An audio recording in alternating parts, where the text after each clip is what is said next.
This is WCNC NBC Charlotte Morning News. Right now on NBC Charlotte, the victims of the Charleston church shooting are honored as we approach the first anniversary of that tragic day. The message people want to spread about hope. And we're live in Uptown, where it's going to get a lot hotter today. We'll have some tips and tell you what your friends are doing to stay cool. But first, we're following breaking news this morning about a mass shooting at a nightclub in Orlando, Florida. Good morning, everyone. I'm Rachel Roller. We just heard a live news conference from the scene in Orlando. This is now being called a domestic terror incident. Authorities say approximately 20 people were killed inside the Pulse nightclub. That's a popular gay nightclub in the Orlando area. Another approximately 42 people were taken to 3 area hospitals. We're told at least 320 people were inside the nightclub when this happened. It happened around 2 o'clock this morning. Police say the suspect was carrying an assault rifle, a handgun, and also had some type of what they're calling a suspicious device on him. Let's take a live look at the scene right now. Now, we do know this turned into a hostage situation. Around 5 o'clock this morning, Orlando police made the decision to go inside. That's when the gunman was killed. The FBI says they have no reason to believe there was a second shooter or that there's any other threat to the Orlando area or anywhere here in the U.S. We do know 9 officers were involved in the shooting of that suspect. One of those officers was injured. We're told his helmet actually saved his life, and he just suffered a minor injury to his eye. Now, this is pictures right now from earlier this morning at the scene. The nightclub started posting on their Facebook around 2 o'clock this morning, telling people to, quote, get out of Pulse and keep running. Now, we are going to show you a video that someone posted on Twitter right when this was all happening. We do want to warn you, you might find this disturbing. Look at that, just shooting back and forth. That is crazy. Look at this. Now you can see that chaos. We do have sound from one man who was at Pulse when this happened. They spoke with our affiliates on the ground. Take a listen. A person who was on the ground who was shot in the back, and when I walked by him, I didn't know if he was dead or alive, and I was just like, hey, hey, hey, and I heard the moan, and I had gone down, and I had actually made it crawling out with my drink in my hand. But as you can see, a lot of startling information, a lot of chaotic, everything going on out there. Was just an absolute mess. We did hear in that press conference that we were just listening to that there's approximately 20 people inside the nightclub right now that have been killed. Officers say they're waiting to remove those bodies until they figure out exactly what the device was on that gunman. They have not exactly clarified to us what that device was. They're still working to figure it out. So as soon as we get that information, we'll let you know. As you can tell, this is a rapidly developing story. Updates will be coming in throughout the day. I tweeted out those updates from the live press conference. If you want to go ahead and look at those, they're at my Twitter account at Rachel Roller. All right, we're going to switch now to your forecast. Talk a little bit more local. We obviously have a lot going on, but it is hot outside. We want to make sure you stay hydrated, stay healthy, and maybe tell us that there's a little bit of positivity coming up with some relief. Which is true for tomorrow. There's going to be a little day of respite coming up with less humidity coming in. But today, maybe near record warmth with high up around 97, 98. The record's 98, by the way. So we got lots of sunshine today, wall-to-wall variety. Don't think we'll have much in the way of rain, but it should be nice to get a shower or thunderstorm. I think that'll happen, but later on in the week here. 71 right now, dew point up there. Our humidity is up there at 81%, and it's going to be a sultry, sweating kind of day with all kinds of humidity building and those near record warmth. Temperatures forecast at 98 degrees. So we'll talk about how warm it's going to be and also our rain chances. That'll come up in complete weather in just a bit. And we do have lots of humidity to tell you about, and we'll give you those specifics in just a bit. Stick with us. I see that number in the 80s. Jim, thank you. As you can see, the heat is a big story today. It's the first weekend kids are out of school in Charlotte. They want to play outside. A lot of us probably want to get outside. We've been waiting for summer. NBC Charlotte reporter Diana Rugg is in Uptown. Diana, I know you're going to tell us some different ways to stay cool. Yes, as a matter of fact, right now the sun is up. It feels good right here. I've been sitting in the shade for the last 2 hours. I'm a little chilly.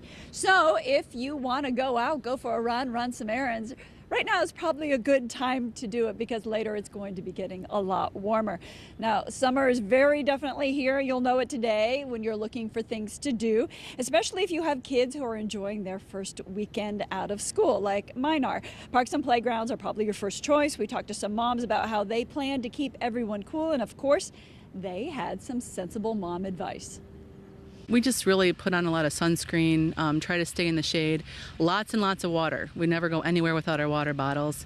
And when we do go swimming, we only go in the morning. Like we stay out between like noon and 4. We don't go outside, just those kind of things. Swimming pools are one of my favorite places to stay cool in the summertime. A good time to teach your kids how to swim if you're not going to a pool. Dr. Keener from the medical public health department says a tall glass of water every hour if you're working outside. Stay in the shade, take frequent breaks, go inside, enjoy some AC at some public places if you need to. We're live in Uptown. Diana Rugg, NBC Charlotte. As a collegiate swimmer, Diana, I'm sure you love hitting the pool. All right, thanks so much for that information. Now, another way to keep cool is maybe taking out the boat. But if you're going to do that, make sure you listen up. The Lake Norman Sail and Power Squadron held a boating safety class yesterday covering topics like safe speeds and the importance of wearing a life jacket. Now, this is especially important right now because it's been a deadly month out on the lake after 2 boaters and a firefighter lost their lives in the span of a week. The number one cause of fatalities throughout North Carolina is someone falling overboard and being disconnected with their boat and not wearing a life jacket. You've got to wear a life jacket. This safety course is required for every boater born after 1988. There's one last one that's going to be held in August at the Duke Energy Environmental Center in Huntersville. Mecklenburg County's newest hotspot already getting a reputation for the lack of parking. Hundreds packed Ramsey Creek Park yesterday trying to beat the heat. And with another scorcher, as you heard Jim say, for today, park rangers are really asking people be mindful of others when you visit the beach. You know, anybody who comes to this beach, you're not familiar with the area. We've got a lot of signage out trying to direct people in the right directions. We'd ask you to pay attention to that sign and make sure that we're not disturbing someone's private property. If you're worried about parking, go ahead and check the park's Twitter account. They'll tweet out updates about the availability out there. You could also try taking an Uber or a cab. And before you go, you also always want to check the forecast. You can do that right down to your neighborhood if you download the NBC Charlotte Weathercaster app. It's free in your app store. Now to some breaking news we're following north of Uptown Charlotte, where investigators are looking into a shooting at a restaurant. It happened at Rudine's at Beatty's Ford in LaSalle around 1:40 this morning. Police tell us a man was shot and taken to the hospital, but he is expected to be okay. Now, CMPD is also on the hunt for a suspect in another shooting out of North Charlotte. First responders found a victim along Bermuth Avenue with a gunshot wound last night. Police say the suspect tried to rob the victim at gunpoint. Now, that suspect was wearing camo shorts, black shirt, black shoes. If you have any information, you're asked to call police. It's been a very busy weekend, as you can see, for officers, but these weren't the only 2 shootings in our area over the past couple days. One person's in the hospital this morning after being taken to CMC yesterday with life-threatening injuries after a shooting on Shiloh Ridge Lane in Southeast Charlotte. Over in West Charlotte, a man is recovering after he was shot on Beatty's Ford Road. Police tell us they found him in a McDonald's parking lot. So far, no arrests have been made in either of these cases. Up in Iredell County, deputies shot and killed a man who the sheriff says charged at them with an aluminum baseball bat. Authorities responded to the call on Estes Road in Statesville Friday night after they heard the man was making threats. Now, while those 2 deputies were talking with those callers in the driveway, the man supposedly came out of the woods, hit one of the witnesses with a bat, swung at another one before charging at those deputies. Neighbors who were there say they're just not used to anything like this.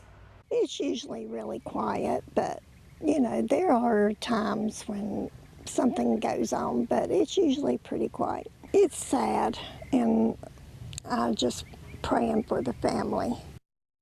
Both of those deputies are doing okay this morning. They're on administrative leave while the SBI investigates. That is standard procedure. Detectives are still waiting on toxicology tests to figure out if the man killed was impaired or what was going on, but his name has not been released. We do have an update to a story we first brought to you as breaking news yesterday morning. We're now getting a look at the man who was killed in a shooting at a party in the university area. This happened early yesterday morning. Police continue to search for the person or the people who shot him. Take a look. This is 21-year-old Adrian Potts. You can see him smiling there. CMPD says around 3 a.m. yesterday, someone stormed a house in the 4000 block of Collegiate Avenue and just opened fire. Witnesses say a woman at the party started screaming, chaos started, and Potts was hit in the crossfire. His family now left to deal with that difficult loss. Adrian, he was a good guy. He was a good guy. He was in college, AB honor roll. He worked. Anything you would ask Adrian to do for you, he'll do for you. He was a good guy. Investigators spent most of the day yesterday talking to people who were at the house party and might have seen the shooting. The murderer actually ran away from the home, and police are still trying to find them and figure out what that motive was. If you have any information might have been in that area at that house, you're asked to call the number at the bottom of your screen. If you want to go ahead and jot it down, 704-432-TIPS. When you do call, ask to speak directly to a homicide unit detective. New this morning, a teenager is recovering after a shark bit him on the North Carolina coastline. It happened at Atlantic Beach. Police say the shark was 3 feet long and bit the 18-year-old on his hands and his wrist. Now, the most shocking part of the story, we hear this a lot, the teenager was swimming in water that was only about waist high. That's terrifying. The good news is he's expected to be okay. Today, family and friends of the soldier from North Carolina killed last week in Fort Hood will gather to say their final goodbyes. 20-year-old Lauren Gates was one of 9 soldiers killed. Her body arrived in Raleigh on Friday, and as the plane landed, there's a water cannon salute, and the Army Honor Guard carried her casket to a waiting hearse. Her family says she wanted to serve our country with a smile. And as we approach the 1-year anniversary of one of America's most horrifying racially charged massacres, people in South Carolina came to honor the victims of the Charleston church shooting. People gathered last night in Columbia not only to honor the dead, but to look forward. The event was called Hope in Harmony and included performances from dancers and singers. Organizers say the whole point of this event was to spread a message of hope. I've got hope now. I've got hope. I know from the depth of my soul that things are going to get better because we have the hope in God and hoping in each other. It's so encouraging to hear that optimism. We know 9 members of the congregation were killed on June 17th last year when 22-year-old Dylan Roof started shooting inside Mother Emanuel Church. That was during a Bible study. His trial is set to start this November. You're watching NBC Charlotte. We'll be right back.